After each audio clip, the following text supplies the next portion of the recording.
There's something that you really need to understand. You need to learn how to be patient with yourself and understand the natural process of rapid growth. I know that sounds really weird. It's like rapid growth, that means I'm going to do it overnight. Okay, so you see this thing as above, so below, micro, macro, everything's connected, but it does no use just reposting something if you spend no time to self-reflect. Or what I like to do is look at nature around me and use that as the teacher itself. For example, in my garden here, I have okra, right? These were planted at the exact same time, but depending on the pot that it's in determines how big it was allowed to grow. And like anything, I had to water this daily. It's not an overnight thing. You don't just do it once and then expect for something to happen. And if something happens, I call this the parable of the sunflower.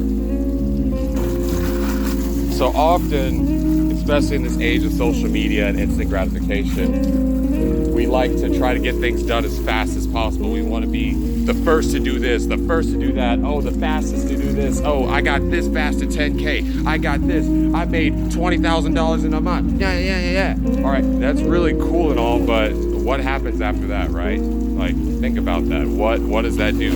What does that change?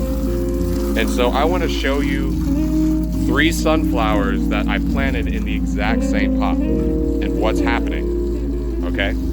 So, right here, these are my sunflowers, right? Goji berry tree in the background. Say what's up, Shizune. So, this is my sunflower. This one that's dying right here, I planted first. It was the first to bloom, and now it's getting choked out by this one. All right, so this one you see, right? Doing a little bit better, but you can tell it's dying. They're first to flower, and if you could say, oh, this is the one that's super successful, this is the example of what you want to be, blah, blah, blah, blah, blah. But, better yet, I like to be more like this sunflower here, standing up straight, nice and tall, and it's yet to bloom, but because it took its time setting its roots, because it took its time laying its foundation, it's literally using its roots to choke the others and become the one that survives in the end. Because yeah, the early bird gets the worm, but also that bird also gets eaten by the falcon. So think of it that way.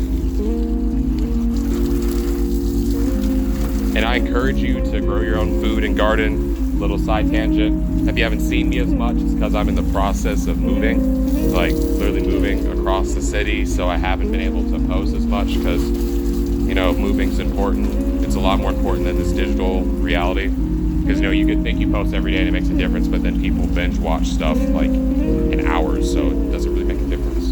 But anyway, I encourage you to grow your own food, or at least your own spices. Like here, I have my mint, my oregano, and my thyme. Like some onions, and I got my peppers over there, and some parsley down here.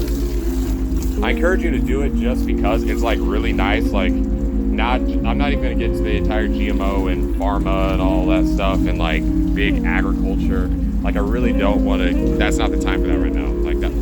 But when it comes to like food and tastiness, like food tastes a lot better when you grow it yourself, and you'll see that. And it's a nice like spiritual experience and learning process of growing your own food, because it's literally something you got to water daily. You have to pay attention to the environment and have that be the judge of how you're gonna nourish your food, you know?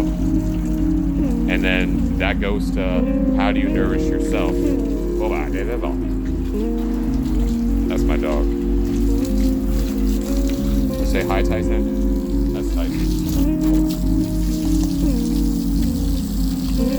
Yeah. Anyway, hope you found this useful. Hope you found this helpful. A lot more gardening and more things coming after this move. Until then, have a nice day and namaste.